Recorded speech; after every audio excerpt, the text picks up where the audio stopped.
Hello friends, Heidi here from Rain Country. God is good all the time, and I'm here for another this and that video where I talk about several different topics, touching on a few different things, leading you back to some old videos or letting you know of those yet to come, giving you tips, tricks, and answering questions, whatever I feel like talking about. So let's get into the topics of today, starting off with the homemade marshmallows. And yes, those of you who have been longtime subscribers might see a new appliance next to me. I finally caved. When I saw this one, though it wasn't the absolute ideal color, what I really wanted was dark sage. But let me tell you, I wasn't willing to pay another $400 just to have the absolute perfect color. This one was good enough. It is a light sage green. I like the color. And it was on sale.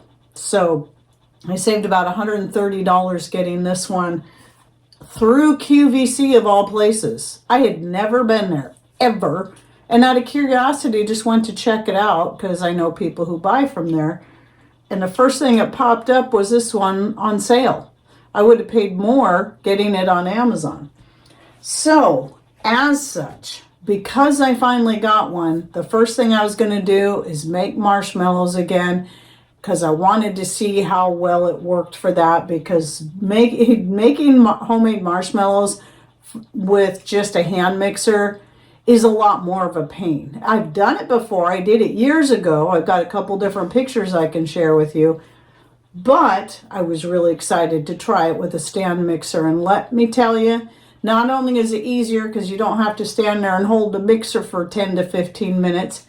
When you put this thing on high, it only takes about 4 minutes before it's at the right consistency. So today I'm not here to share all the details on how I make marshmallows because I'll be doing a separate video down the road. I still have some things I want to try and experiment with before I shoot that video. But what I can do for those who are interested in making them themselves, I'll link down below to the original post I got from wellnessmama.com that I had learned about making homemade marshmallows years ago.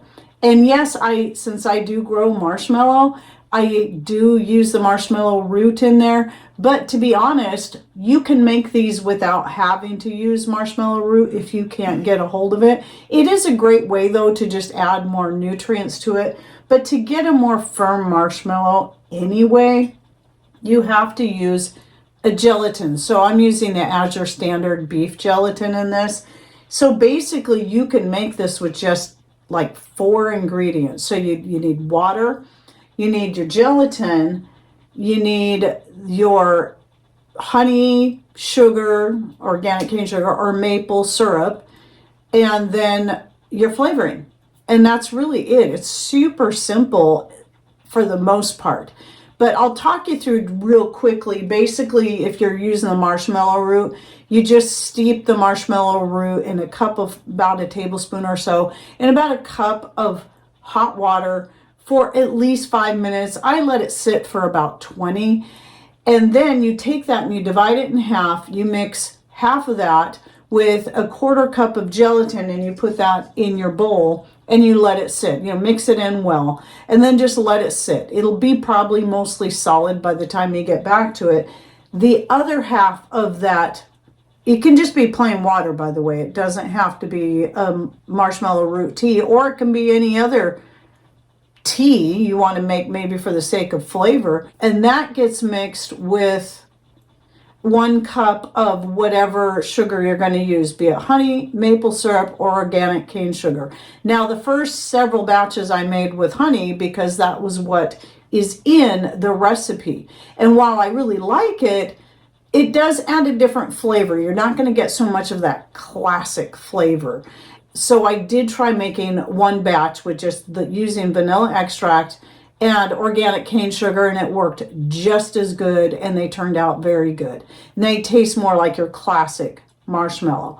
Now, with the first 2 batches I made after getting this, so the first batch I made was the orange vanilla ones, really good. I used honey in those. And then the second batch, I used the raspberry extract that I had made. This is the one I made several years ago, and it's in the old video, long before Patrick finished building my upper cabinets, and I will link to that down below. All of those extracts turned out really good, except for the almond, which didn't, it tasted fine. It just didn't have that strong almond flavor. So that would be one where you would be better off looking for a bitter almond or apricot seeds to make that, because you're going to get a stronger almond flavor. But anyway, this is so good. And you can see how dark it is, because I had let that sit for a long time, and I use that in making the raspberry flavored buttermints that I have that video on, I'll link to down below, and raspberry flavored icings and all kinds of different things. But in the marshmallows, this is what they look like. It didn't add any color. I was thinking it might.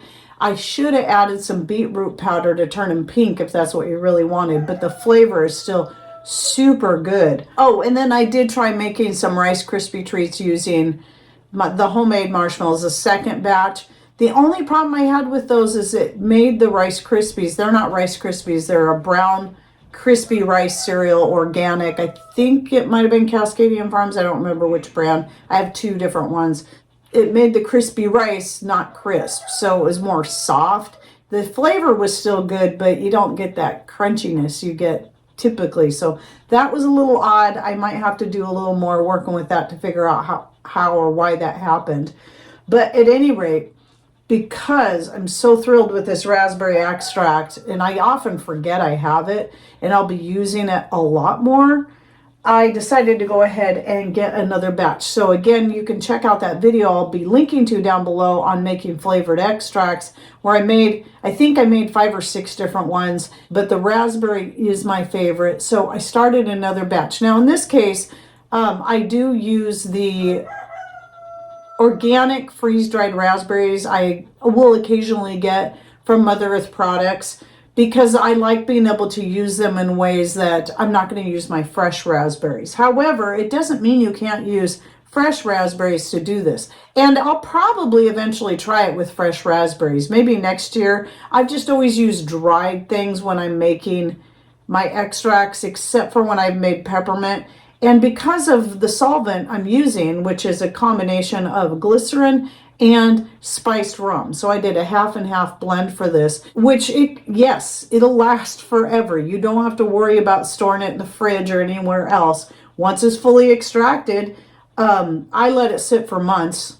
And so this, you can see in the picture I posted, you can see the color looks a little bit lighter and the raspberries have more color in them themselves, but now that it's been sitting longer, the extract is getting darker and there's less color in the raspberries. That is what is to be expected.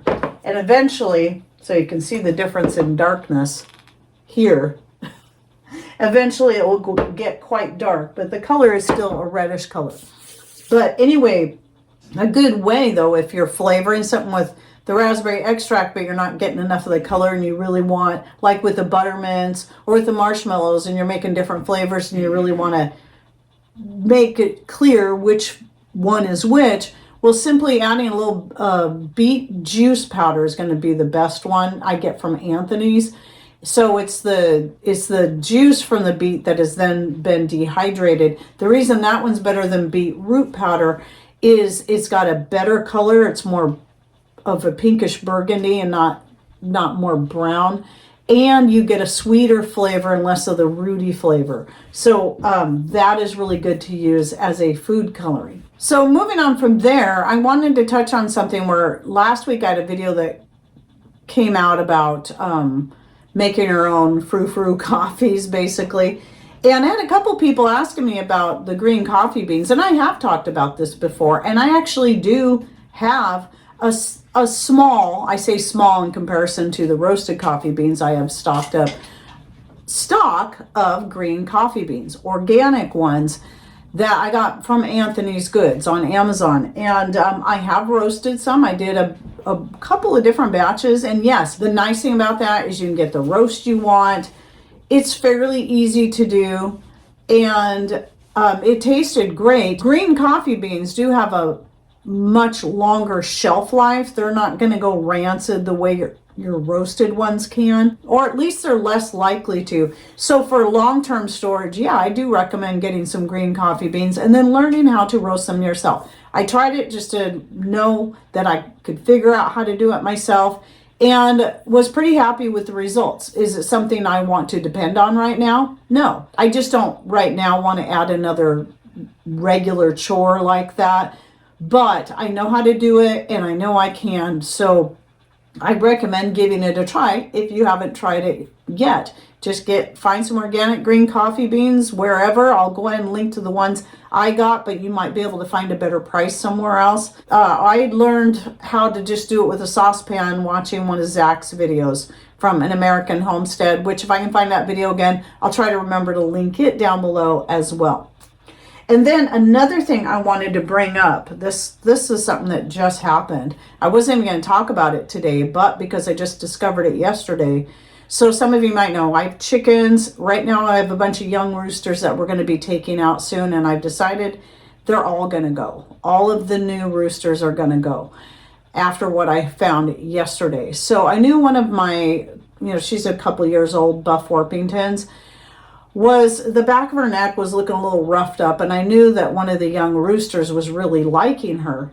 And I just thought her feathers were sticking up because, how, chickens mate. But then I noticed she was hanging out in the coop more and more. So I finally, yesterday, I went to pet the back of her neck because I'm trying to figure out why are her feathers always sticking up. And I found it felt really rough and weird back there. And so I took her off the roost and was checking her out. And she had an open wound on her neck, which means that particular rooster wasn't just mating with her. He was really being mean. And actually it was about that wide, the section that was ripped open. And then a section that big of where, she had no feathers. It was just sore and red, and it was bright red. It wasn't wet, so it wasn't like she was freshly bleeding, but I was surprised at how big her wound was. And it just kind of freaked me out, and poor thing. So I brought her inside. I cleaned up because, we have that big sink back there. And so I cleaned her up and then, cleaned out the wound. And I had a couple thoughts in my head, but then I remembered a video Stacy from Off Grid with Doug and Stacy did a number of years ago about how they had this cat that I think it was a coyote that had got hold of it and pretty much tore its throat open here, but it was still alive. So she had some Manuka honey, and this was the whole reason why I started stocking a few jars of Manuka honey, was for this very thing. And so just yesterday I discovered this, and so after I cleaned up the wound, I put a good layer of Manuka honey on it. And then it was late in the afternoon when I had found that. And then I isolated her. I have a place where I can isolate the chickens where they can be outside, still have shelter, but at least be outside and get some food, water, and fresh air instead of holding themselves up in the coop all day to stay away from roosters and whatnot. And then later that night, before I took her out to put her into the coop, because, usually when they're on the roost, they leave each other alone for the most part. I brought her back in and looked at it and was surprised at how a lot of the redness was gone and it was starting to scab up nicely. So I put another layer of the Manuka honey on there and put her back on the roost. I watched the dynamics for a while to make sure she was going to be okay, but everybody was settling in. It was fine. So bright and early this morning, before I let them all out, or as I was letting them all out, I went and got her off the roost. It did the same thing again. I put a good thick layer of the Manuka honey right on where the gash was, or is, but it's just healing up amazingly well. I cannot believe how much better it looks. I'm still going to keep her isolated for a time. I might, until at least she's fully healed, and I might just keep isolating her until we take out those roosters, which I think is going to have to be very soon, like within the next few days when we can time it right. But I just wanted to share that because I am amazed. And sorry, I didn't stop and take pictures. I kept thinking I should have, but in the moment, you're not thinking about stopping taking pictures. You're wanting to get your animal cared for. And so I'll keep you updated on the progress with her, but I can tell she just seems like she feels better. And maybe that's just wishful thinking, but I can also tell visually the wound definitely looks better. Oh, and then the last thing I was going to share with you is those dragon tongue beans I planted. Now, several years back, I was trying to grow dragon tongue beans, which are a bush bean. Bush beans don't seem to do that great for me. I do better with anything that climbs when it comes to that. But I really liked them. I didn't get much off of them that year because it was before I had chickens and to keep my slug population down. And the slugs seem to like the dragon tongue beans best, probably because they're bush beans lower to the ground, but they are, when they're young and they're tender, they're just so good. So I've got a few coming in. It's not as much as I'd really like to get off of them, but I think what I'm going to have to do is work on acclimating them to my climate. Thankfully, they're not getting eaten all to pieces by slugs, but they're just not real prolific. So I did pick 4, and I'll put a picture of them right here. They're very young. They will get much bigger than that, but I wanted to pick them while they were young and tender to use in a salad I was putting together, which was quite good, by the way.